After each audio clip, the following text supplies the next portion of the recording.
BSc presents option સ્ટ્રીટમાં આપ સૌનું સ્વાગત છે દર્શક મિત્રો. હું યોમિક આપની સાથે. ભારતીય માર્કેટ આજે સપ્તાહની શરૂઆત સારી નથી કરી રહ્યા, એક નેગેટિવિટી સાથે છે, પરંતુ ન્યૂનતમ સાથે થોડાક રિકવરીના પ્રયાસ પણ જોવા મળી રહ્યા છે. તો આપણી સાથે શ્યામ રેલવાણી જોડાયેલા છે એસઆર રિસર્ચથી. તો સર પાસે જઈએ. સર, જે રીતે સપ્તાહની શરૂઆત થઈ છે તો સ્વાભાવિક છે કે ઇન્ડેક્સ સ્પેસિફિક આવો મારે તમારી પાસે સેન્સેક્સનો વ્યૂ લેવો છે. જે રીતે તમે જુઓ તો અહીંયા પણ આપણને આજે ઓલમોસ્ટ 500 પોઈન્ટનું કરેક્શન જોવા મળ્યું છે. તો હવે કરેક્શન બાદ હાલના કરંટ માર્કેટ પ્રાઇસે અહીંયા આપણે શું બની રહ્યો છે? સેન્સેક્સમાં વાત કરી લઈએ, ડેલી ટાઈમ ફ્રેમ ઉપર 100 EMA ની બિલકુલ નજીક ટ્રેડ કરી રહ્યો છે. 77,650 ની આસપાસ ઇન્ડેક્સ ટ્રેડ કરી રહ્યો છે. 77,500 ની આસપાસ 100 ડે ની મૂવિંગ એવરેજ છે. જો કદાચ એની નીચે આપણે સસ્ટેન થઈ જઈએ છે, 9 ડે અને 100 EMA બિલકુલ ત્યાં એક્ઝેક્ટલી ટેસ્ટ કરી રહી છે. જો એની નીચે સસ્ટેન થઈશું તો 77,000 સુધીનું એક કરેક્શન જોવા મળશે. 76,700 થી લઈને 77,000 વાળા ઝોન તરફ. પણ જો આ લેવલને આપણે સસ્ટેન કરી જઈએ છીએ અને બીજા લીડિંગ ઇન્ડેક્સમાં પણ જો આજે રિકવરી સાથેનો ક્લોઝ આવે છે તો ફરીથી સેન્સેક્સમાં આપણને 78,200 તરફની જર્ની જતી જોવા મળશે. આજનું ક્લોઝિંગ જે છે થોડું ઇમ્પોર્ટન્ટ રહેશે, કેમકે રિઝલ્ટ ઇમ્પેક્ટ પછી આજે મેજર ઇન્ડેક્સિસ કઈ રીતે ક્લોઝ આપે છે અને એનું ફર્ધર મોમેન્ટમ કઈ રીતે થાય છે એ આજના ક્લોઝિંગ પછી થોડું ડિસાઇડ થશે. ઓકે, તો જેમ સર કીધું એ પ્રમાણે આજનું ક્લોઝિંગ છે કે જે ઇમ્પોર્ટન્ટ રહેશે સેન્સેક્સ માટે. પરંતુ હવે વાત કરીએ સ્ટોક સ્પેસિફિક, કે તમે જો જે રીતે આજે આપણને મોમેન્ટમ જોવા મળી રહ્યું છે, તો સૌથી પહેલાં તો મારે વાત કરવી છે તો એ છે એક્સાઇડ ઇન્ડસ્ટ્રીઝ. અહીંયા તમે જો તો અહીંયા મારા સહયોગી અજય દ્વારા પણ લેવામાં આવ્યું છે આજે ઇન્ટ્રાડેમાં. લાસ્ટ વીક મેં પણ મલ્ટિપલ ટાઈમ્સ તમને કીધું હતું કે ડેઇલી વીકલીમાં સરસ બ્રેકઆઉટ છે, અને આજે પણ તમે નજર કરો તો જે રીતે આપણને કારોબાર જોવા મળી છે, અત્યારે ઓવરઓલ આપણે જોઈએ તો સ્ટોકમાં જે રીતે પોઝિટિવિટી 1.25% તેજી જોવા મળી છે. ઉપલા સ્તરેથી થોડુંક સ્લાઇડ નીચે આવે છે, પરંતુ ઓવરઓલ માહોલ તો હજુ પણ તમે જો તેજી જોવા મળ્યું છે.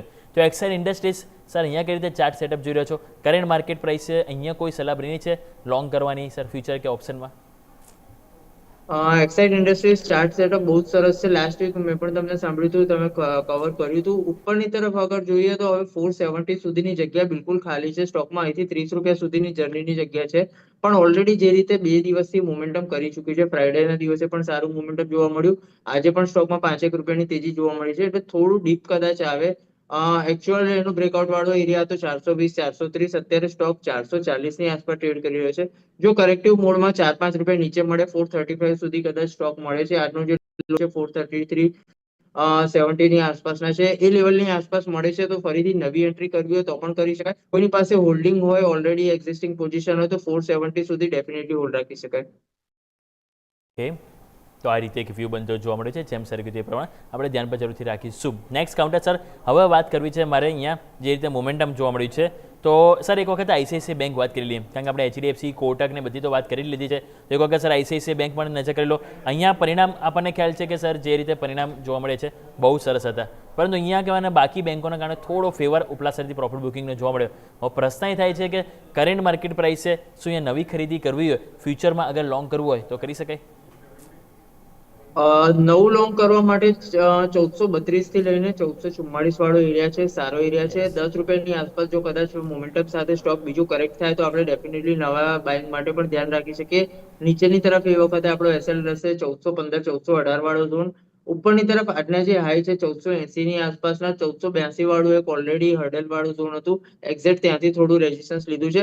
પણ ફરીથી જો 1422 1430 ની આસપાસ જો નવી એન્ટ્રી બને છે તો 1480 ના ટાર્ગેટ માટે ડેફિનેટલી નવી એન્ટ્રી કરી શકાય. 1415 ની આસપાસનો આપણો એસએલ રહેશે, અને 1480 ઉપરની તરફ પહેલો ટાર્ગેટ અને 1508 ના બે ટાર્ગેટ માટે આઈસીઆઈસીઆઈ બેંકમાં ડેફિનેટલી નવી એન્ટ્રી જગ્યા જોઈ શકાય. પણ થોડું હજુ કરેક્શન આવવા જોઈએ, 10 પોઈન્ટ નીચે આવે પછી નવી એન્ટ્રી ધ્યાન આપીશું. તો આ રીતે એક વ્યૂ બનતો જોવા મળે છે. લેવલ સ્પેસિફિક ફોકસ કરવાની સલાહ બની રહી છે.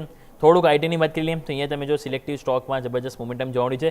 એક એમ્ફેસિસ છે, નજર કરો અહીંયા પણ આજે સરસ ખરીદારી જોવા મળી છે. ઓલમોસ્ટ 2425 2430 આ બાજુ લેવલ છે કે જેમ તમે જો પહેલાં પણ ઘણી બધી વખત સ્ટોકે રિજેક્શન લીધું છે, પરંતુ આજે જે રીતે તેજીનું કોન્ફિડન્સ જોવા મળે છે ઓપનિંગ બાદ ખરીદારી જે આવી છે, તો અહીંયા સર કોઈ સલાહ બની રહી છે? શું વ્યૂ પોઝિટિવ બની રહ્યો છે ફ્યુચર ઓપ્શન માટે સર?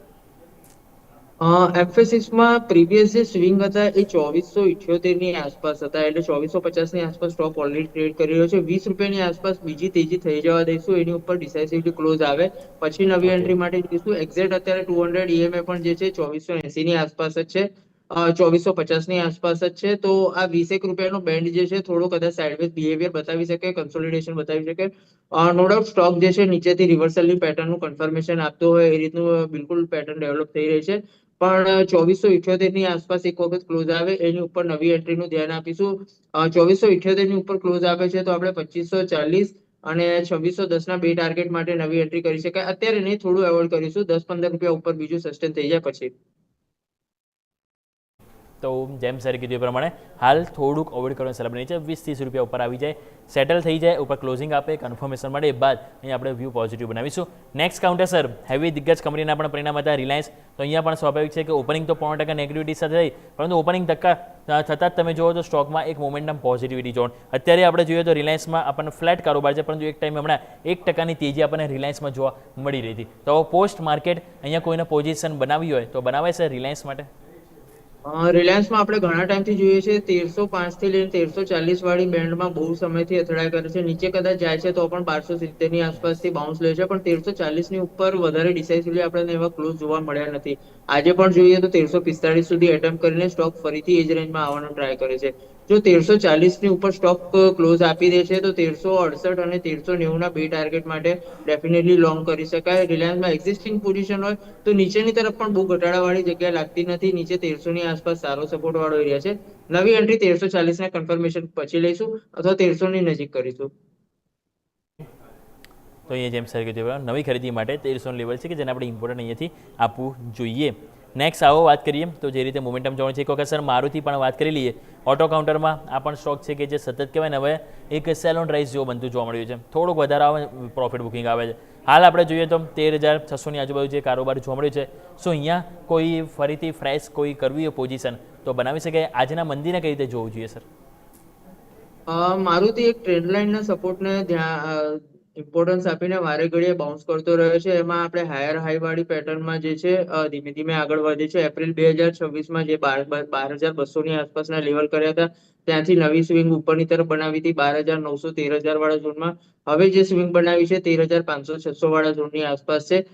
જો ડિસાઇસિવલી આપણે 13,400 ની નીચે ક્લોઝ આપી દઈશું તો થોડું જે છે એ પેટર્ન ડિસ્ટર્બ થશે, પણ જ્યાં સુધી 13,400 ની ઉપર છે ત્યાં સુધી બાય ઓન ડીપ વાળો વ્યૂ જે છે રાખી શકાય. નવું એડિશન કોઈને કરવું હોય તો પણ ડેફિનેટલી કરી શકાય. 13,300 ની આસપાસનો એક એસેલ રાખીશું. ઉપરની તરફ 14,270 અને 14,690 ના બે ટાર્ગેટ માટે મારુતિમાં ડેફિનેટલી નવું લોંગ કરવું હોય તો પણ કરી શકાય. નીચેની તરફ 14,200 થી લઈને 13,200 થી લઈને 13,300 વાળો એરિયા છે, સારા સપોર્ટ એરિયા તરીકે વર્ક કરશે. ઓકે, તો આ રીતે એક વ્યૂ બનતો જોવા મળે છે જેને આપણે ધ્યાન પર રાખીશું. એક લાસ્ટ સ્ટોક સર વાત કરી લઈએ, પ્રીમિયર એનર્જીસ. વારી એનર્જીસ આ બધામાં તમે જો ઘટાડો છે, પરંતુ પ્રીમિયર એનર્જીસ તમે જો તો આજે ઘટાડો થતો એક ટાઈમે આપણે જોઈએ તો જે રીતે આજે બીએસસીમાં જો વાત કરું તો 1,020 લો બન્યા, ત્યાંથી દિવસના હાઈ 1,076 છે અને 1,070 ઉપર કારોબાર કર્યો છે. તો સર આજે જે રીતે ઉપલા સાઈડથી પ્રોફિટ બુકિંગ આવ્યું, તમે જો ઓપનિંગ બાદ ગેપ ડાઉન પણ થયું અને પછી કહેવાય ને કે ન્યૂનતમ સાથે રિકવરી પણ આવી, તો આને કઈ રીતે સર જોઈશું પ્રીમિયર એનર્જીસ?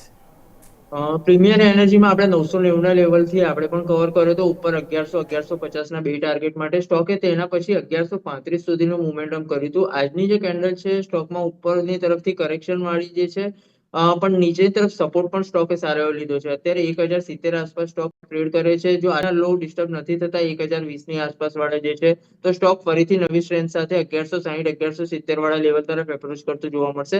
એટલે કોઈને નવું એડિશન પણ કરવું હોય તો આજના લોના એસએલથી કરી શકાય છે. ઓકે, તો આ રીતે એક વ્યૂ બનતો જોવા મળે છે. આજે નવું લોંગ કરવું હોય તો આપણે વ્યૂ જરૂરથી બનાવી શકાય છે. તો દર્શક મિત્રો, આ આપણે વાત થઈ આપણી ખાસ રજૂઆત બીએસસી પ્રેઝન્ટ્સ ઓપ્શન સ્ટ્રીટ પર.